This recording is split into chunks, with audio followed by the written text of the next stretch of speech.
আসলে বিশ্বাস নামক জিনিসটা কি, আর সেটাকে তুমি কোথায় সমুন্নত রাখো?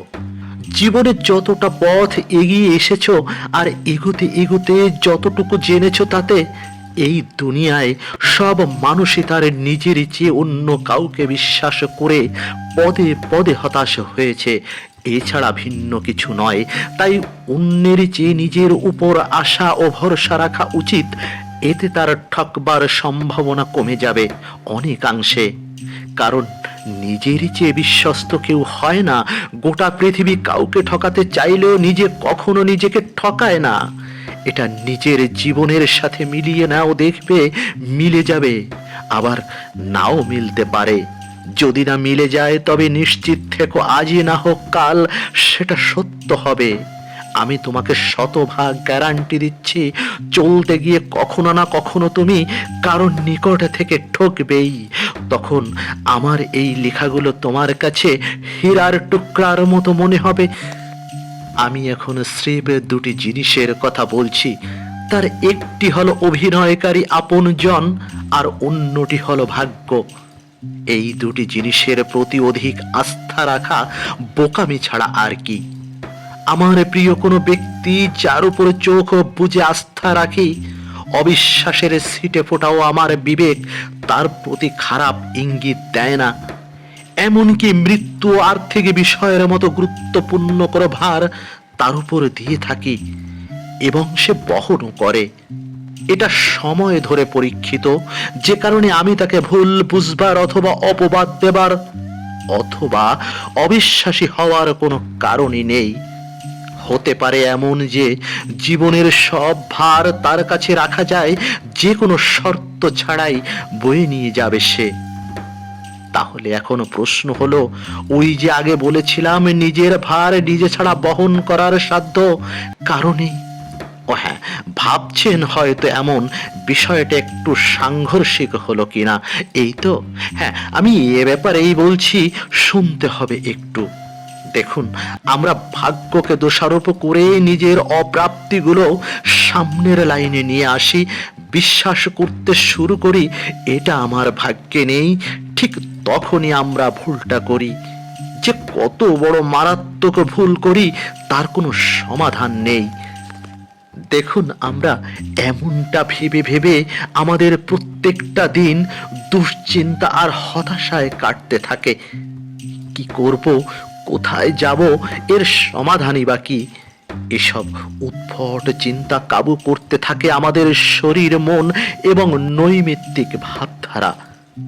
বদ্ধ ঘরে খাটের কোণায় বসে নিজের নখ চিবিয়ে চিবিয়ে খেতে থাকি নিজের দাঁত দিয়ে। আর একটা ধারণা নিজের মধ্যে স্থায়ীভাবে স্থাপিত করি যে আমাকে দিয়ে কিচ্ছু হবে না। মনে হয় আমি এই পৃথিবীতে একা এবং অর্বাচীন। এভাবে একটু একটু করে সময় জীবন থেকে যেতে থাকে, আর নিজের উপর খেই হারিয়ে হঠাৎ মনে পড়ে আমার কেউ একজন প্রিয় আছে, তার কাছে যাব, যে কিনা আমার সবকিছুর ভার বহন করতে পারে। আমার বিশ্বাস, আমি সবকিছু হারালেও সে আমাকে টেনে তুলবে। দেখুন, এতক্ষণে ভুলটা কিন্তু শুরু হয়ে গেছে অবচেতন মনে। ততক্ষণ আপনার বোঝাটা কিন্তু আপনার সেই তথাকথিত প্রিয়জনের কাঁধে তুলে দিয়েছেন। সে বইতে শুরু করেছে।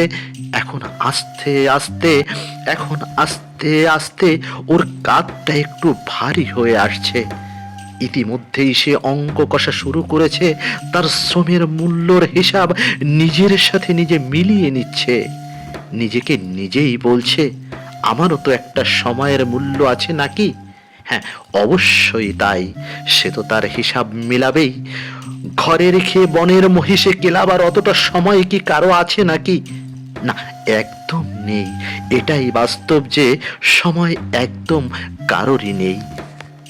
যার কাঁধে আপনার বোঝাটা তুলে দিয়েছেন, সে এখনো ভাবছে ও তো নিঃস্ব হয়ে গেছে, এই শ্রমের মূল্য ওর পরিশোধ করবার সামর্থ্য নেই।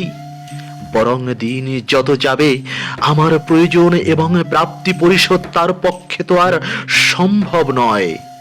অযথা এ বোঝা বহন করা শুধুই বোকামি। যাগ্যে সে কথা, এভাবে একদিন সময় আসে তার বোঝা ফিরিয়ে দেবার, অথবা ফিরিয়ে না দিয়ে তার শেষ সম্ভাবনাটুকু লুটে নেবার।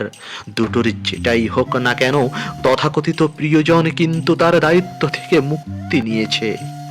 তাহলে ভাবুন, এখন আপনার কি হবে? আপনি কোথায় গিয়ে দাঁড়াবেন? আপনার অবশিষ্ট সম্ভাবনাটুকু এখন হারালেন। না না, শুধু কি তাই, সময়টুকু তো হারালেন, না আরো কিছু হারালেন, যা হলো আপনার বয়স। জীবনটা ওলট পালট হয়ে গেল, তাই না? না, এখনো তোমার কিচ্ছু হয়নি। আপনার আছে অসীম ক্ষমতা, যা আপনার জানা নেই। আমি এই ক্ষমতা, শারীরিক ক্ষমতার কথা বলছি না। আপনার মানসিক সক্ষমতা, আমি তার কথা বলছি। দেখুন, মানুষ যখন পৃথিবীতে আসে তখন সে কিছুই তো নিয়ে আসে না। এমনকি পরনের কাপড়, মুখের ভাষা, এর কিছুই নিয়ে আসে না। এমনকি তখন সে নিজে দাঁড়াতেও পারে না। কে বাবা কে মা কিচ্ছু জানে না সে। বিবেক, বুদ্ধি, সামর্থ্য কিছুই তার থাকে না। আমরা তো সেই মানুষ, ওখান থেকে উঠে এসেছি, দাঁড়াতে শিখেছি, পরনের কাপড় পরে সভ্য হতে শিখেছি, নিজেকে সুন্দর করে উপস্থাপন করার জ্ঞান অর্জন করেছি উপরওয়ালার সাহায্যে। আর আজও তো সেই উপরওয়ালাই আছে। তাহলে সাহায্য প্রার্থনা তার কাছে নয় কেন? কেন প্রয়োজনে আমি প্রিয়জনের কাছে নিজেকে সঁপে দিচ্ছি?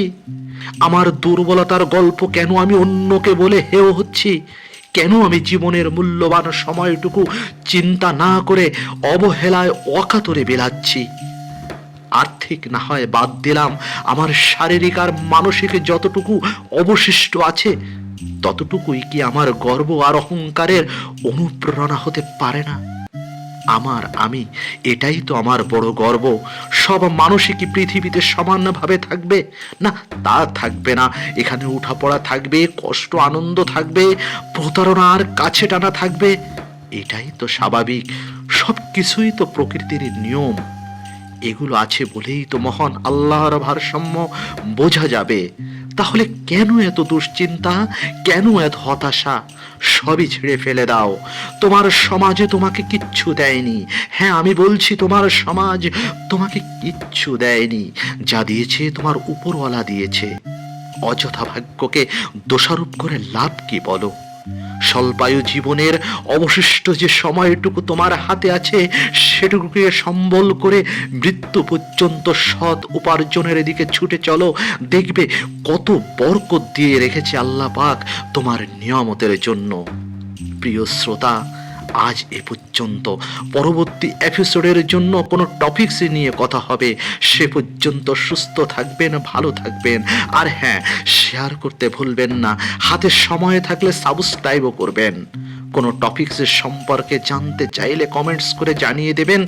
এতক্ষণ আমার সাথে থাকার জন্য আপনাকে অনেক সাধুবাদ এবং থ্যাঙ্কস।